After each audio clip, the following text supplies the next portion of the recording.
હે મારા મિત્રો, સવારના જય શ્રી કૃષ્ણ. એક સમયની વાત હોય છે. એક વ્યક્તિ જતો હોય છે રસ્તાની અંદર અને એને યમરાજ મળી જાય છે.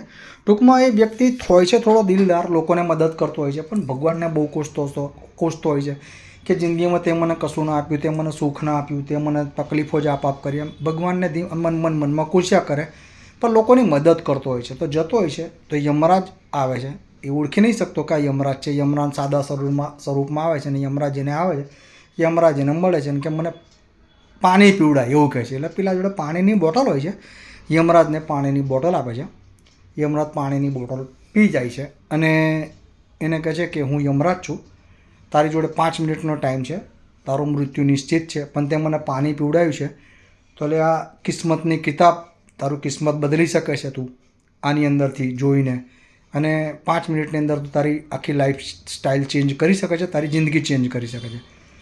અને આવીને 5 મિનિટ માટે અદૃશ્ય થઈ જાય યમરાજ અને એ ખોલે છે. પહેલાંમાં જે દોસ્તની જોડે બહુ કાલે લોટરી લાગશે કરોડો રૂપિયાની, નહીં લાગ્યો એટલે કે બીજી પાનું કે દોસ્તને કરોડો રૂપિયાની મહેનત કરશે ને આ વર્ષની અંદર આટલા રૂપિયા મળશે, આટલું બધું એ બી કાઢી નાખે છે.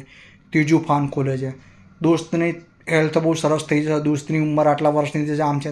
ત્રીજું પાનું બી ચેકી નાખે છે. 5 મિનિટ આ બધું કરતાં કરતાં 5 મિનિટ પૂરી થઈ જાય છે. યમરાજ પ્રગટ થાય છે, કિસ્મતની ચોપડી લઈ લે છે, ભાગ્યની ચોપડી, અને કહે છે તારો સમય. તો કે યમરાજ મેં તો મારા માટે કશું લખ્યું નહીં, 5 મિનિટની અંદર તમે આવી ગયા, મેં તો મારા માટે કશું નહીં લખ્યું. યમરાજ કે તારી જોડે 5 મિનિટનો મેં તને ટાઈમ આપ્યો હતો, તારી કિસ્મત સવારવાની જગ્યાએ તું સામેવાળાની કિસ્મતને બરબાદ કરવામાં લાગી ગયો, એટલે તારો સમય પૂરો થયો, તારે ઉપર આવવાની તૈયારી, હવે તારે ઉપર જવું પડશે. વાર્તા અહીં પૂરી થઈ છે, પણ મારો કહેવાનો મિનિંગ એવું છે કે માણસ છે ને ભગવાનને તક આપતો હોય છે, પણ એ તકને આપણે કઈ વેડપતા હોય છે ખબર છે? બીજાની ખોદણી કરવામાં, બીજાની બુરાઈ કરવામાં, બીજાના ટાંટિયા ખેંચવામાં, સામેવાળો શું કરે છે, મારો દોસ્ત શું કરે છે, દોસ્ત આટલો આગળ ને આપણે એક દોસ્તની બુરાઈ બીજા દોસ્ત આગળ કરતો હોય છે. જિંદગીમાં આપણે આવી રીતે પૂરી કરતા હોઈએ છીએ.